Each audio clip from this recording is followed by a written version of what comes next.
গাছ নিয়ে একটু শৌখিন তারা এই গাছটি সম্বন্ধে অনেকেই হয়তো জানেন, আবার এই গাছটি সম্বন্ধে অনেকের বিভিন্ন ধরনের প্রশ্ন থাকে। তো বেসিক্যালি এই গাছটার নাম হচ্ছে জেট প্ল্যান্ট, যেটার সায়েন্টিফিক নেম হচ্ছে ক্র্যাসুলা ওভাটা।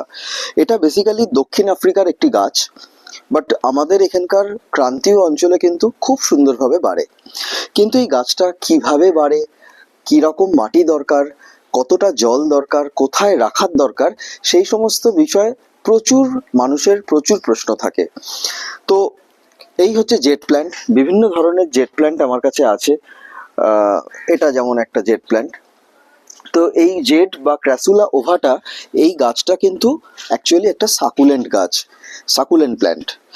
তো প্রথমেই বলি, এই গাছটা কোথায় রাখবেন আপনারা। এটা কিন্তু প্রখর রৌদ্রেও রাখবেন না, আবার একদম বাড়ির ভেতরে যেখানে অন্ধকার জায়গা সেখানেও রাখবেন না। Z plant basically indirect but bright light পছন্দ করে। আপনাদের এমন জায়গায় গাছটা রাখতে হবে যেখানে দিনের বেলা পূব দিকের আলো বা 4 থেকে 6 ঘন্টা সূর্যালোক পায়, এমন আলোতে রাখতে হবে।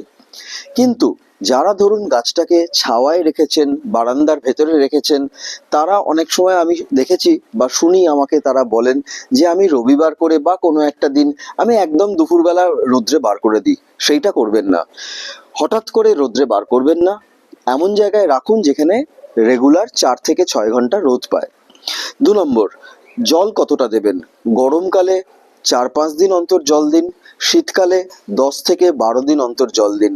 এটা কিন্তু একটা সাকুলেন্ট, এখানে কিন্তু জল ভীষণ কম লাগে, পাতা মোটা, বেশি জল দেবেন না। ওভার ওয়াটারিংয়ে রুট নষ্ট হয়ে যাবে, গাছ পচে যেতে পারে। তৃতীয় যেটা, সেটা হচ্ছে সবচেয়ে আসল জিনিস, সেটা হচ্ছে এর মাটি কিভাবে তৈরি করবেন। তো জেট প্ল্যান্টের মাটি তৈরি করার জন্য আপনাদের দরকার হচ্ছে গার্ডেন সয়েল, সম পরিমাণ বালি, আর তার সাথে আপনি ভার্মিকম্পোস্ট বা অন্য যে কোনো কম্পোস্ট সার আপনি দিতে পারেন। এই দিয়ে আপনাকে মাটি তৈরি করতে হবে। মাথায় রাখতে হবে যে পটে আপনি গাছটাকে বসাবেন সেই পটের যেন প্রপার ড্রেনেজ সিস্টেম থাকে, অর্থাৎ জল যদি আপনি যখন দেবেন, জল যেন না দাঁড়ায়, প্রপারভাবে এই জল যেন বেরিয়ে চলে যায়।